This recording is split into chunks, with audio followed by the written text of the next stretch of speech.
জাহিদ ভাই, হঠাৎ একটা ভিডিও দিয়ে মাথায় কাজ করতেছে না, কি করবো? ভিডিওটা আগে দেখি কি এমন ভিডিও দেখলেন আপনি? কি বোঝা যায়? একটা মেয়ের উপরে হুজুর মানুষ দেখা যাইতেছে একজন। হুজুর না, ওটা কি মসজিদ না মাদ্রাসা? মসজিদের মতোই লাগে অনেকটাই। মসজিদ হ্যাঁ। বর্ডার আছে, ওই যে বর্ডার। সকালবেলার মনে করেন যে হ্যাঁ। মক্তব জাতীয় এরকম মক্তব লাগতেছে। এটা কি মেয়েদের বোরকা পড়ছে নাকি এটা? না না, এটা মেয়েটা নিচে দেখা যাইতেছে আর উপরে হুজুর হুজুর না। আর আমার মনে হয় কোনো মেয়ে না, ওটা ছেলেই মেয়ের ইয়া পড়ছে, ইজাব টেজাব পড়ছে, না তাই না? এদের মেয়ে কান্দে, এটা তো মেয়েই তো। দেখছেন হুজুর মসজিদে কান্দে, মেয়ে নেবে যাচ্ছে। হুজুর আমরা কি বলবেন ভাই এখানে? আরে বলি কি দেখছেন? শুনুন, এখানে আমরা হুজুর বলতে সম্মানের ব্যক্তিকে জানি, কিন্তু সম্মানের জায়গা কি এটা এভাবে? হুজুর আপনাদের কিছু লোকের কারণে আমরা আজকে কলঙ্কিত জাতিতে পরিণত হয়েছি। 100% এখানে কোনো ভুল নেই।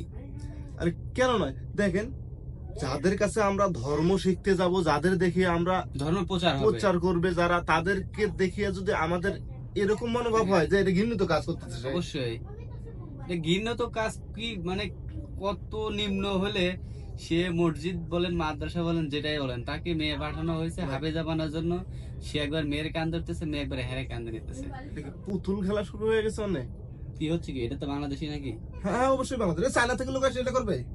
আপনি কি দেখেন, এটা বাংলাদেশের মানুষ না, মানুষ তো দেখছেন আপনি। অতি দুঃখে বলতেছি ভাই, দুঃখে বলতেছি আসলে ভাই। দুঃখে বিশ্বাস করা দায় হয়ে গেছে যে যারা তারা মোল্লা বা কি বলে হুজুর, এরা ইসলামটাকে শক্তপোক্ত করবে, ইসলামের আলো সারা দুনিয়াতে ছড়াই দিবে।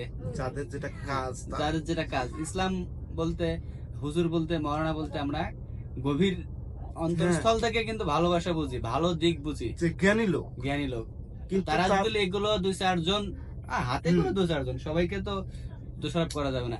এই 2-4 জনের জন্য কিন্তু হাজারো ইমাম, হাজারো কি বলে হুজুর, ইসলামিক আলোচক এরা বদনাম হচ্ছে। তো এদের কি করা যায়? কি করলে এই এই সব কার্যক্রম আর বাংলাদেশে হবে না ভাই সে বিষয়ে কিছু বলতে পারলে? এনে বলতেছি যে যে কাজটা যাদের করা দরকার ছিল তারা করে নাই।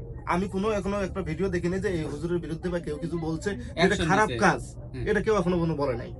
কিন্তু সর্বপ্রথম এটা জানা জরুরি ছিল আরো জ্ঞানী লোকদের, সেটা আমাদের করতে হয়েছে।